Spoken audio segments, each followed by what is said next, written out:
Ito yung 4 release ko mga classmates sa hulugan na battle stag. Yan, oh. Nakahiwala ito kasi para dun sa mga nauna. No?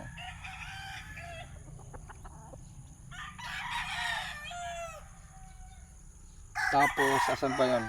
Pinalungan ko to kasi nag-request na palungan Ito.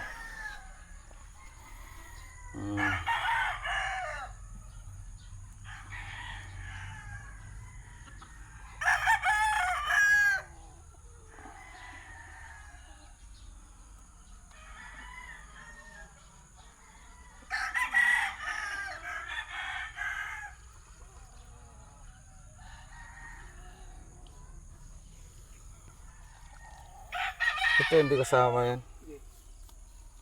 Ito daw. Ito ang kasama. Bilis naman nagbawas pero pabalik na rin yung kuan yan. Balahibo niya.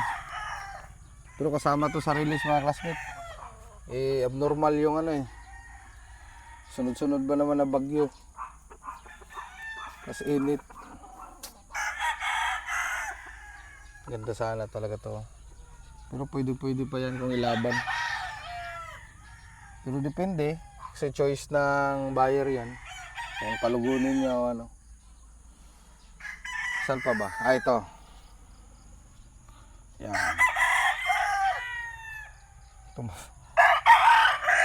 December talaga to mga to.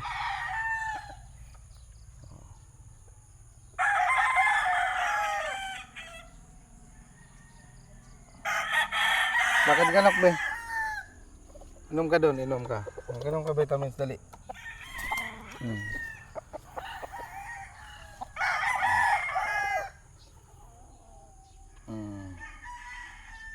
Tapos, ito pa.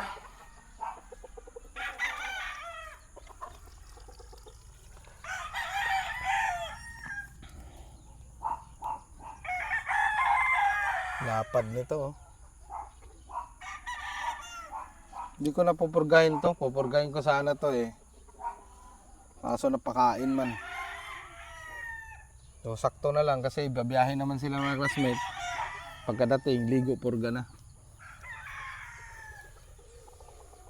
Tapos bacterial flushing.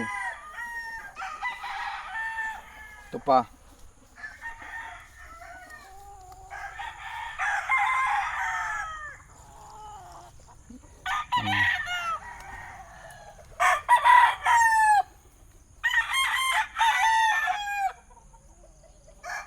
Bagay ang national mga classmate is abot pa ng January yan. Sakto may time pa to na magtubo yung balahibo.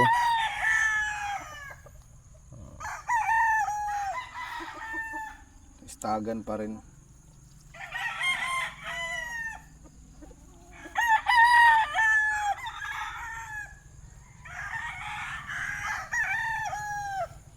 So yun lang muna, release natin.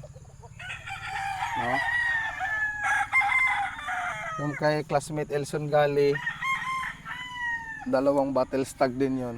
Pwede naman to. Kung pagugulangin niya, bigay ko na to. Early bird. Tapos may bulik pa yun. Yung puti talaga, mabilis talaga mga classmate Laglagan to. Pero January, February go na to.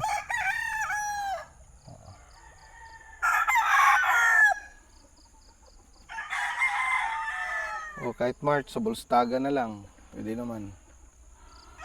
So, yun lang mga classmates. More wins, God bless and mabuhay lahat ng sabungero. Alright!